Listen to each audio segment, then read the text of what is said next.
Go. Good morning, it's Jim with Becky behind the camera, and we are in beautiful Beaverton, Oregon. Well, today, as I promised a while back, I would like to talk about transporting your e-bike. If you're serious about getting an e-bike, or if you just got an e-bike, it's probably come to you that you need to transport it to various places. So first thing you should know about e-bikes is a regular bicycle weighs maybe 25 pounds or so. An e-bike will weigh somewhere between 60 and 70 pounds typically. It may even one way or another a little bit, but they're quite heavy, and you have to take care of that. There's something that's kind of heavy to pick up and heavy to transport. So the first and most basic way you might get it home with you, if you have some sort of SUV like this or bigger, you can lay an e-bike flat down and set it in the back of an SUV. Typically it will go, a normal e-bike. I don't really recommend it. One thing is, if you do it, make sure you get the side with all the cables and stuff sticking out up, not down. But anyhow, that's one way to do it, at least to get home.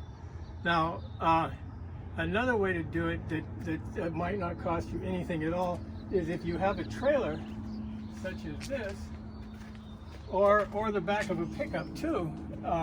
It's not a bad way to haul an e-bike. You end up pulling a trailer, but other than that, it works really well. Another thing to think about, this is quite secure the way it is. It's upright, and I have made sure that all the points where it touches anything are not something that's critical to the bike. So anyhow, this is a good way to go. Again, always upright if possible, and the same with the back of a pickup. And with any of these, it's critical that you, when you get it in there, that you chain it up and make sure it's locked, or somebody will steal it from you right off the rack. Let's go to the next method, which is what a lot of people use, which is hitch-mounted racks. These two cars both have 2-inch receiver hitches. Down here, they make a smaller one. Don't do the smaller one. You need the bigger one for your rack and for your hitch. And also, if you're putting anything between the receiver and the rack, it's going to rattle. You're going to have trouble with it. If there's 3 pieces in there, like you're reducing from 2 to 1 or a 1-inch rack, it's going to give you trouble. So let's start with this one. This I pronounced this company for many years as Thule, and I've been told it's not Thule, and I don't. It's like Thule or Tool or something else. I don't know what it is, but that's the way you spell it. And they've been making there from Sweden. They've been making bicycle racks and all kinds of racks for a long time, and they're about the best that you can get. This is rated for 60 pounds per bike, which gives you enough for the normal e-bike. And what else can I tell you about it? The way, there's an arm comes up and this locks in place. The real drawback to this rack, well, there's 2 drawbacks. One, they're quite expensive, and 2, it's very heavy compared to any rack I've ever picked up. You gotta, if you're not stout, you're gonna need help putting this in and stuff. It's not an easy matter. So other than that, I've used this and it's just rock solid for 2 bikes, no problem whatsoever. Let's go on over to this one. This is a 1-bike rack, and it's pronounced Inno, I-N-N-O, and it's the same basic kind of a rack.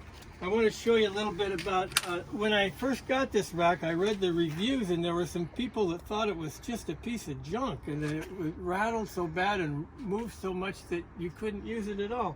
I can only assume they didn't put it on right. When these go in, both these have the same kind of a deal. They have a thing here, like that.